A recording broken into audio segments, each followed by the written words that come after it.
Өткен аптада әлеуметтік желіде бір видео тарады. Онда Дубайдағы Әл-Мамзам жағажайының үстінен Иранның Шахед дроны ұшып өтіп бара жатқаны көрінеді. Дронның артынан оны атып түсіруге тырысқан әскери ұшақ ұшып бара жатты. Ал жағажайда адамдар қолшатырдың астында жайбарақат демалып жатты. Видео астындағы пікірлерде кішігірім қайшылықтар туындады. Соғыс кезінде адамдардың жағажайда жатуы таңғаларлық деуге болады ма, әлде олар үкіметтің қауіпсіздік жүйесіне соншалық сенеді ме? Ормуз бұғазына жақын орналасқан Дубай негізінен өте қауіпсіз қалалардың бірі, бірақ 28 ақпанда ақш пен Израильдің Тегеранға шабуыл жасауынан кейін Иранның қарсы соққыларына ұшырау қаупі туындады. Жарылыстар кезінде Біріккен Араб Әмірліктері аумағынан 290-нан астам баллистикалық зымыран және 1,5 мыңнан астам дрон анықталды. Олардың басым бөлігі жойылған, алайда жарылыстары жиі байқалуда. Ондаған жылдар бойы өзін саясаттан алыс, сән-салтанат орталығы және тұрақсыз аймақтан бөлінген қауіпсіз мекен ретінде таныстырып келген қала бір сәтте қорғансыз күйде қалды. Қазіргі уақытта Дубай қиын жағдайда. Шетелдік банктер мен халықаралық компаниялар өз қызметкерлерін елден эвакуациялады, немесе жұмыс тәртібін өзгертті. Адамдар жер асты тұрақтарына, тұрғын үйлерге немесе басқа орындарға жасырынуда, ал көшелер бос қалуда.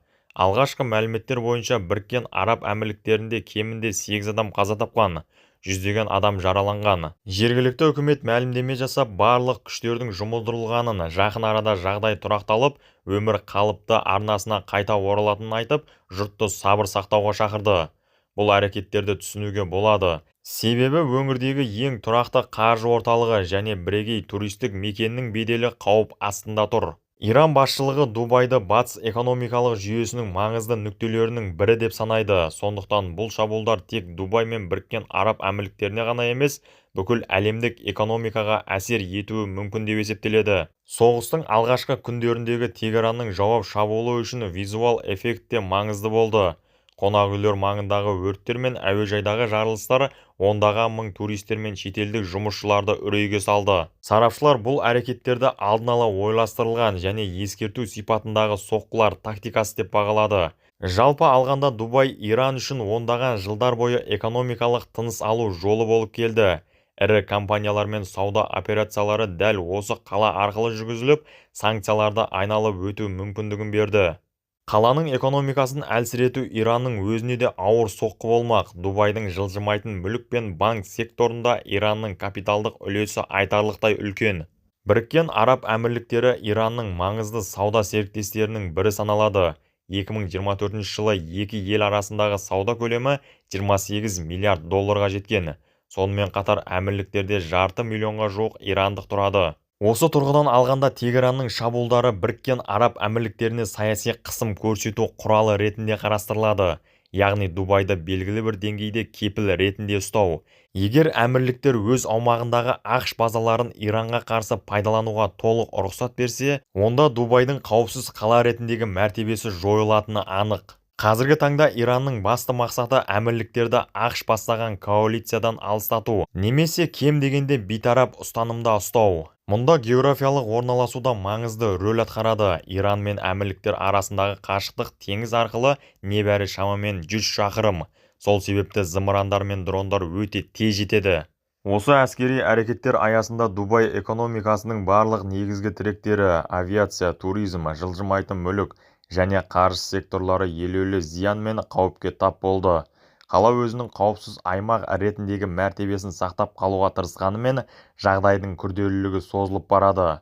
Дубай халықаралық әуежайы әлемдегі ең қарбалас әуе тораптарының бірі болып саналады.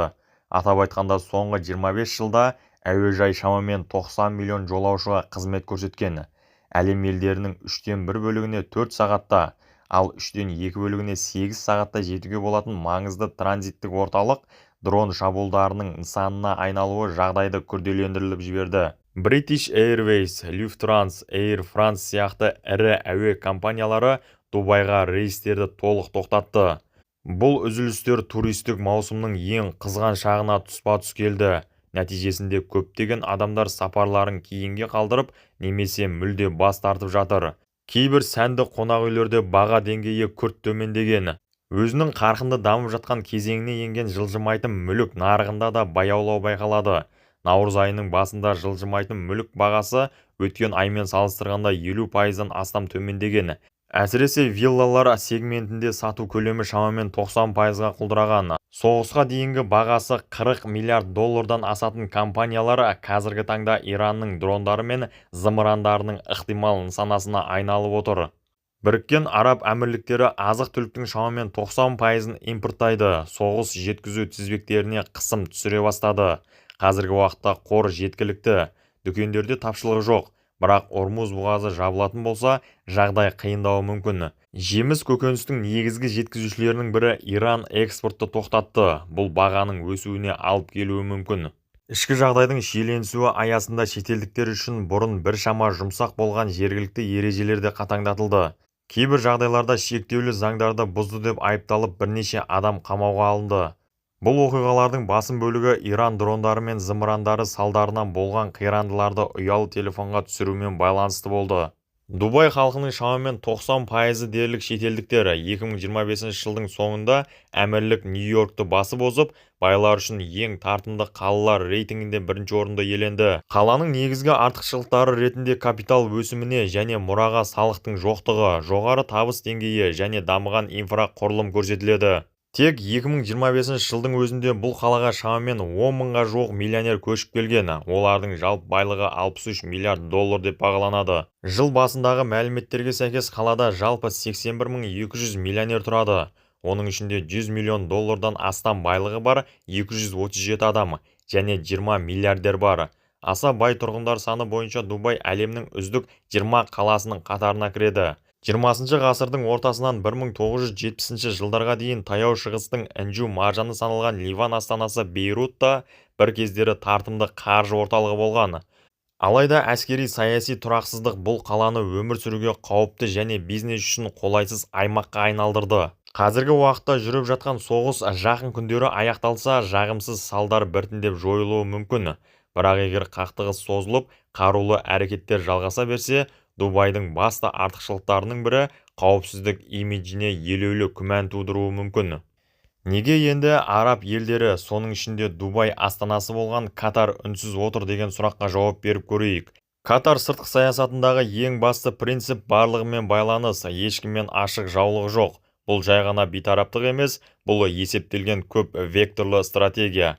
Катар ақш-тың аймақтағы негізгі серіктестерінің бірі. Катарда ақш-тың ең басты стратегиялық әуе базасы Әл-Удейд орналасқан. Бұл Катарға қауіпсіздік кепілдігін беретін еді. Алайда оны Иран дронның астына алуда.